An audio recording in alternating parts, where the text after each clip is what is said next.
bienvenue à une autre rencontre. On a tous à un moment donné vu nos meilleurs plans que ça peut éclater. Alors, on recalcule en cours, puis on passe à un plan B, C, parfois D. Pour mon invité aujourd'hui, mais vous allez voir que le chemin n'a jamais été tout droit et bien asphalté. Mais grâce à ça, elle a développé la ténacité puis persévérance. Puis comme elle dit si bien, peut-être toutes ces expériences-là vont aider d'autres à cheminer mieux, puis avoir plus d'espoir dans leur vie. Alors aujourd'hui, la rencontre est avec Geneviève Moret, musicienne et chef de grand orchestre. Salut Geneviève, je suis très contente que tu sois ici. Le mot musique est vraiment important pour toi, mais c'est arrivé dans ta vie un peu de champ gauche, on peut dire. C'était inattendu. Explique ça. Oui, en fait, ma mère m'a inscrite à des cours de ballet quand j'étais très petite parce que je voulais faire du ballet classique. Et là, on était toutes les petites filles dans le local avec les tutus puis les petits chaussons roses. Et on dansait le ballet. Et à la fin de chaque cours, il y avait une pianiste qui venait improviser 15 minutes. Là, elle jouait des grands classiques. Là. Et nous, on improvisait dans la danse. On faisait n'importe quoi pendant que la pianiste jouait. Et on imaginait qu'on était des grandes danseuses. Danseuses? Oui. Alors, à un moment donné, ma professeure s'est aperçue que quand la pianiste jouait, je ne dansais plus. Moi, j'allais voir les doigts de la pianiste danser sur le piano et ça me fascinait. J'adore ça quand tu dis que les doigts dansaient sur le piano. Oui, les doigts dansaient et ils dansaient sur les bonnes notes et je ne comprenais pas comment la pianiste arrivait à jouer d'aussi belles pièces avec...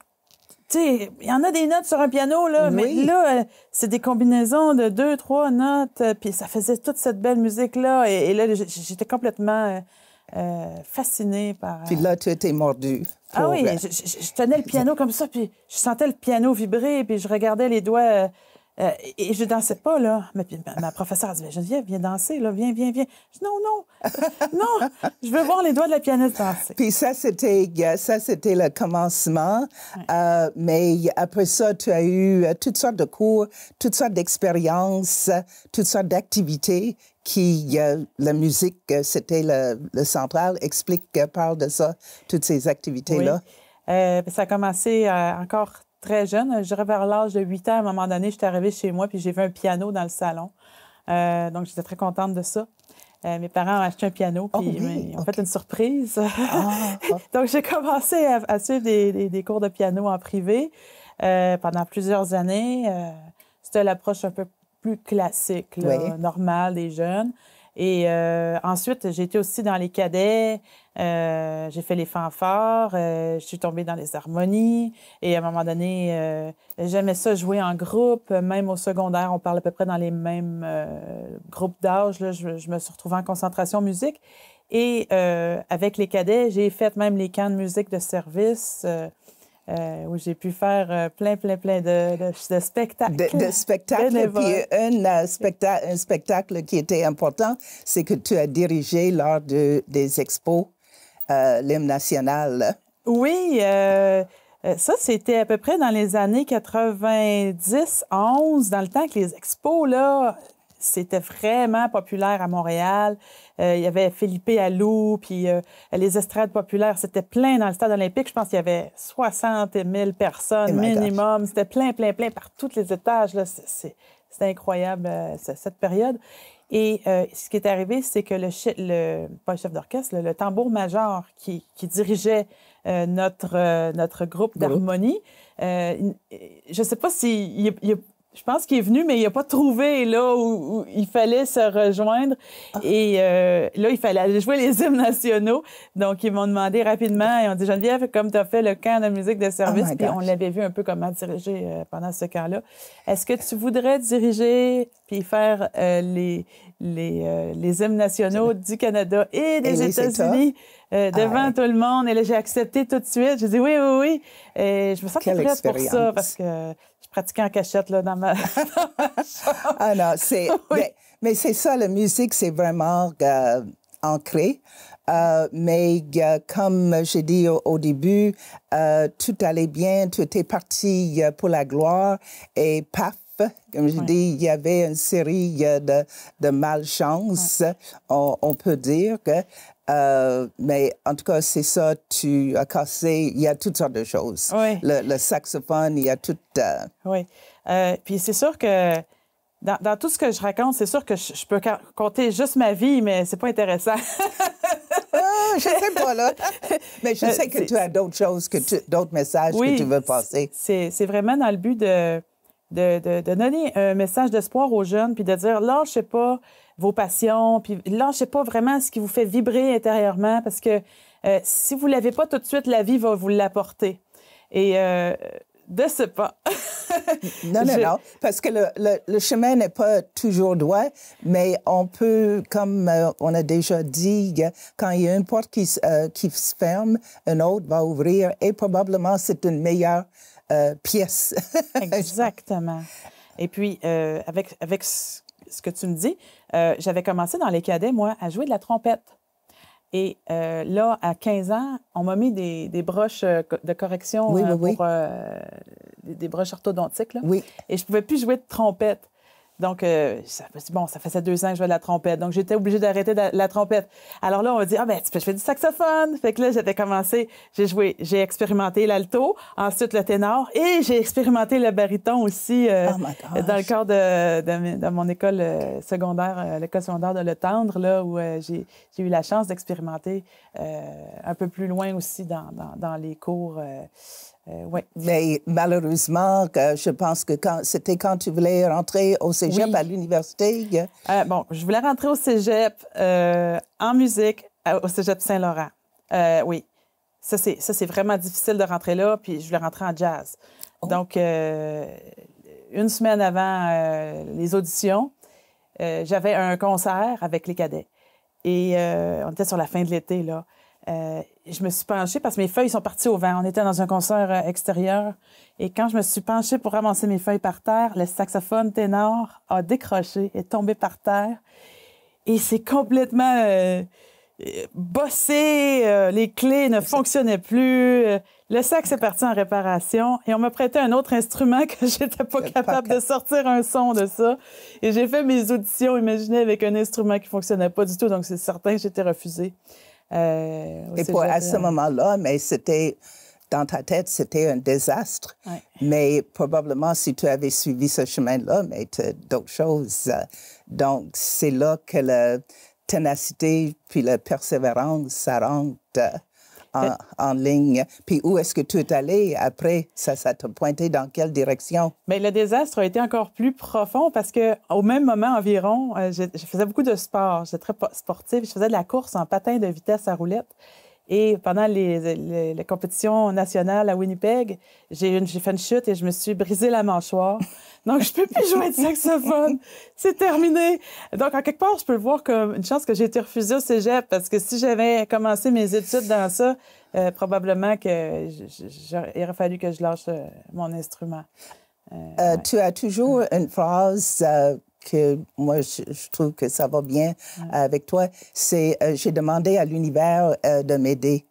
Et moi, j'ai toujours trouvé, quand tu dis ça, je dis, mais d'où vient que tu arrives de trouver ça? Est-ce que c'est quelqu'un que tu l'avais entendu ou c'est juste parce que tu avais le dos contre le mur, puis...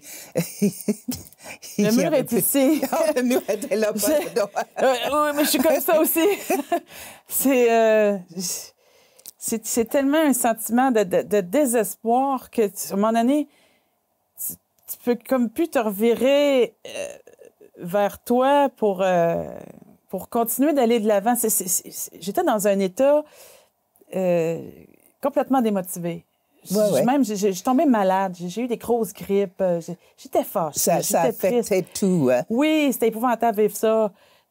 Puis, dans ces moments-là, ben, je me suis retournée par en haut. Puis ça s'est fait naturellement. Au début, quand j'étais jeune, ça s'est fait naturellement. Je dis, bon, là, aidez-moi, aidez-moi. Aidez-moi. Je ne peux plus, là. C'est ça. Et regardez, j'ai fait 2 ans au Cégep Saint-Laurent, finalement, dans un autre programme arts et lettres, où j'ai appris l'anglais, l'espagnol, j'ai expérimenté le théâtre, on m'a donné des cours d'astronomie. Je savais pas, moi, que j'aimais ça à ce point-là, l'astronomie. Et j'ai fait le dessin sur les tables. Ah oui? Les tables à dessin, les grosses tables à dessin, avec les règles, tu sais, dessin. Puis est-ce qu'il y a des choses que tu as apprises, choses que tu as pu utiliser plus tard? Absolument.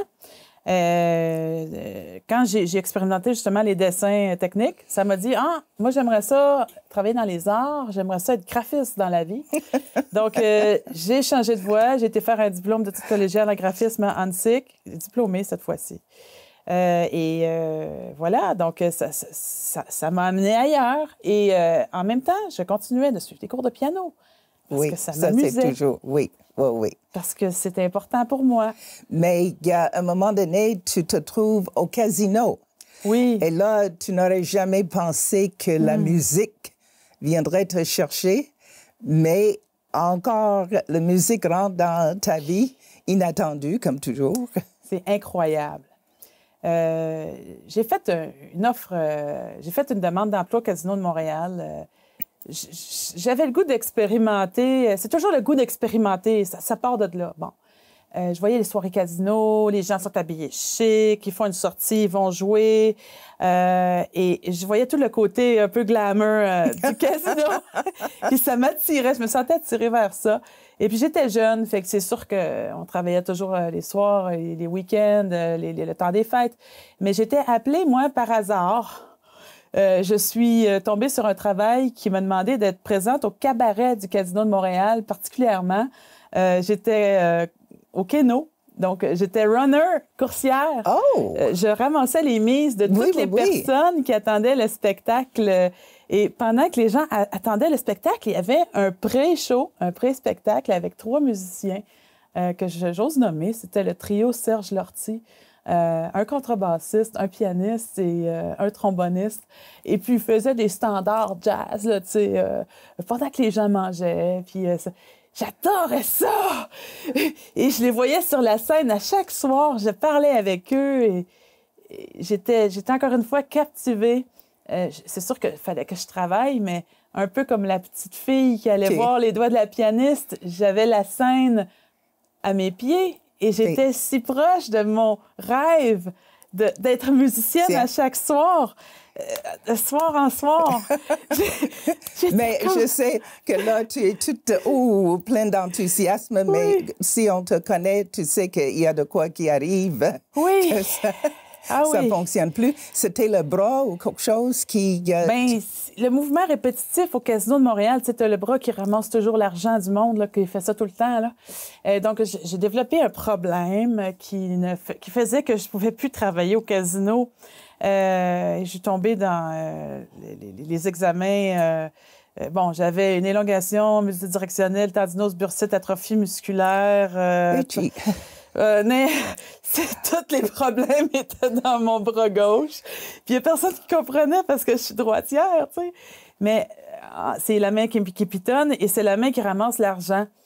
Donc, à un moment donné, il y a une massothérapeute qui m'a dit, Geneviève, elle a dit, un mal d'épaule, c'est relié à ton travail. Puis elle dit, pense-y, c'est comme au baseball. Ça, c'est la main qui reçoit. C'est la main qui prend la balle. Tu sais, quand tu reçois, tu lances, une main qui mange, plus capable de donner, plus capable de recevoir ou de prendre. Donc, elle dit, y a-t-il quelque chose que tu n'es plus capable de recevoir dans ce job-là? Puis moi, tout de suite, ça m'est venu, je suis plus capable de prendre l'argent du monde parce que là, j'étais devant la réalité difficile du gambling. Oui. Puis des familles qui souffraient énormément des pertes d'argent.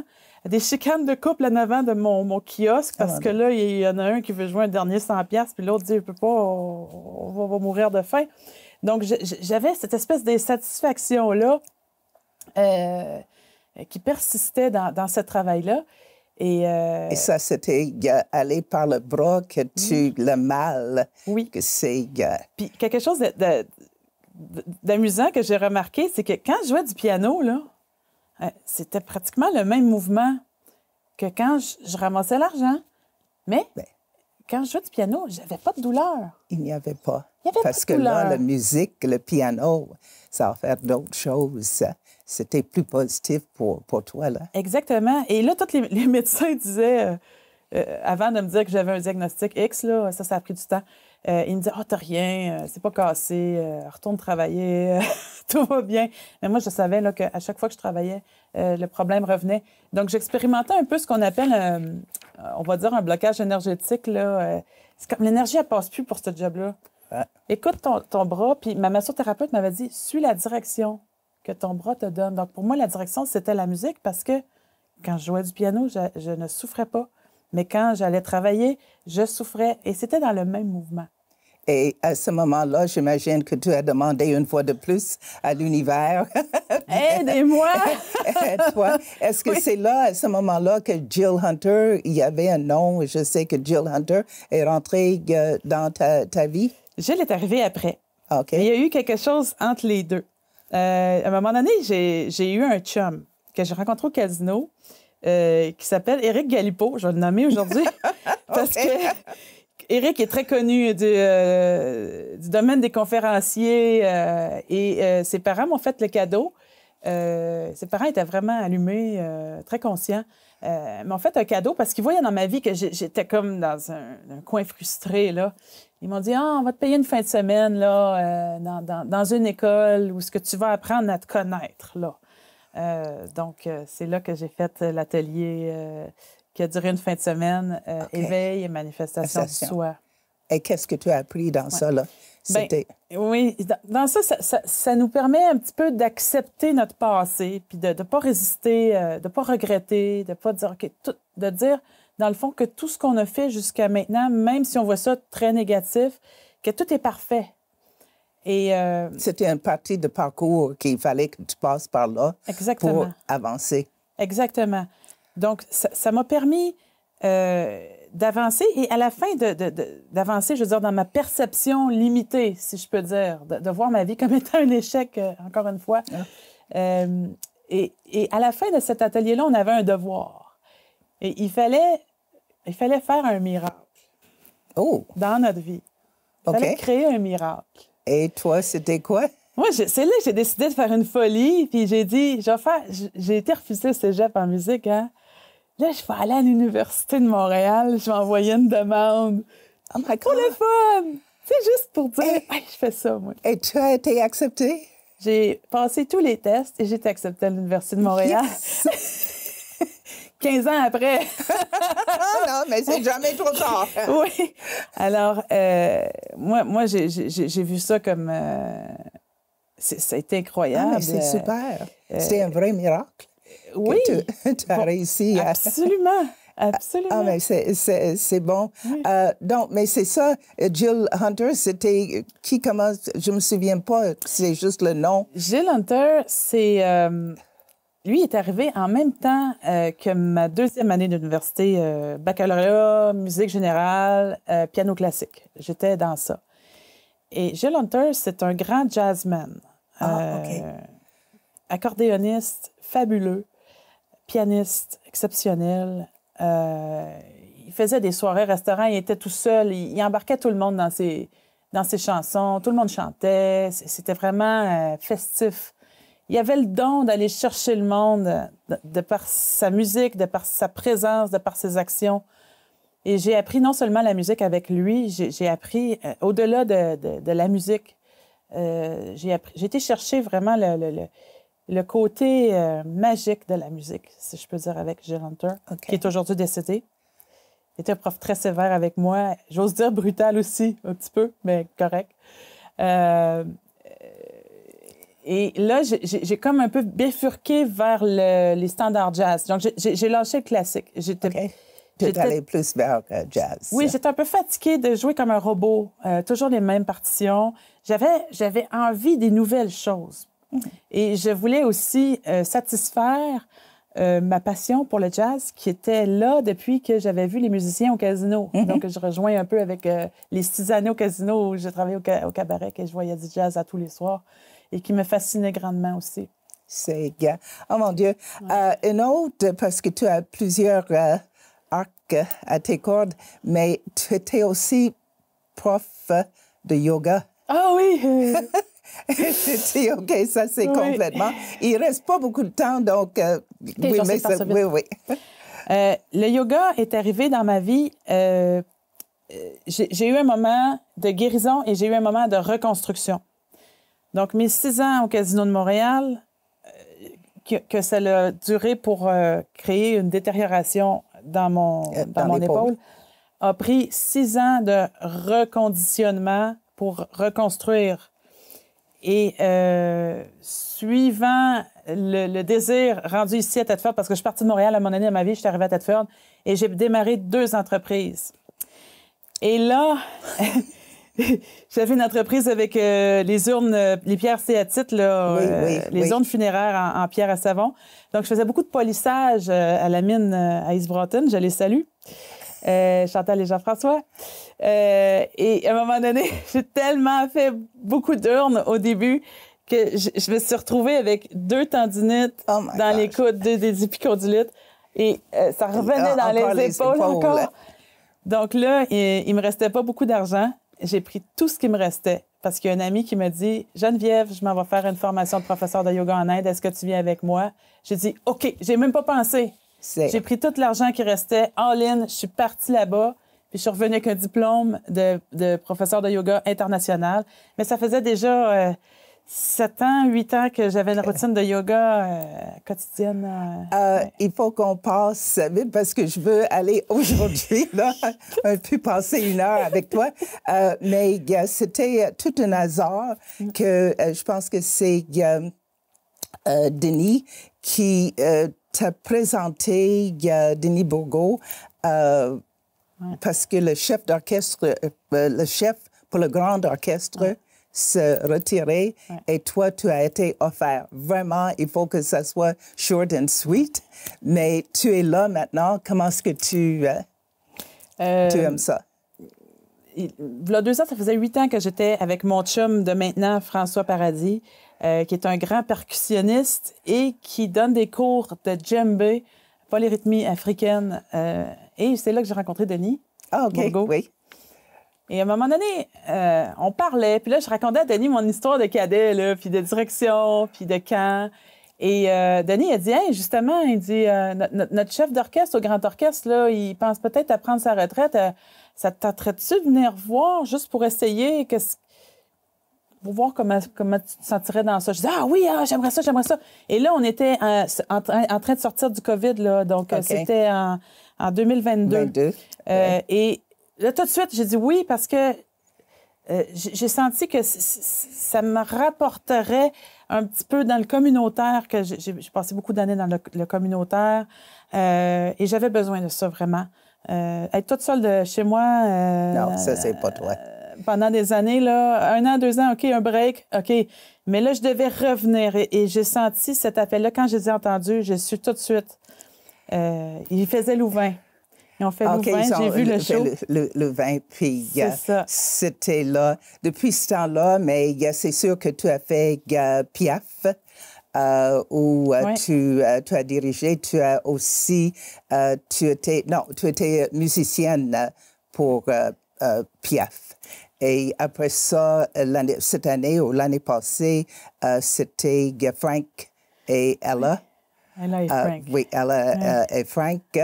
Et je suis sûre que c'est sûr qu'il y a des spectacles pour Noël.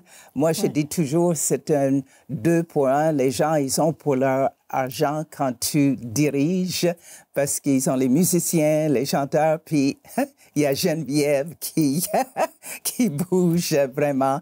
Ah, Geneviève, il reste pas beaucoup de temps. Mais c'est juste, je veux finir que, comme on a dit, des fois la vie est très difficile, mais il faut jamais perdre l'espoir parce qu'il y a toujours un chemin, une porte qui va s'ouvrir. Oui.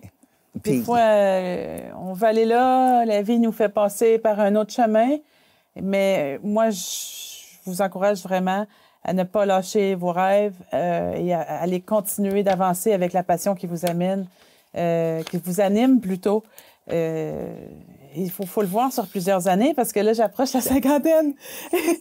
Mais c'est pas fini, ma chère. Ah non, c'est pas fini. Non, Il reste encore un bout. Il y a encore beaucoup à faire, beaucoup à découvrir. Oui. En tout cas, merci beaucoup. Bonne continuité. Puis c'est sûr et certain que le prochain spectacle, je vais être là. Okay? Merci, Thérèse. Merci de m'avoir invitée. Et merci à vous. Vous avez appris bien des choses, pas seulement sur Geneviève, mais sur la vie et l'attitude qu'il faut garder, une attitude très positive parce qu'il y a toujours des hauts et des bas. Ceci termine notre rencontre pour aujourd'hui. Soyez avec moi la semaine prochaine pour une autre rencontre.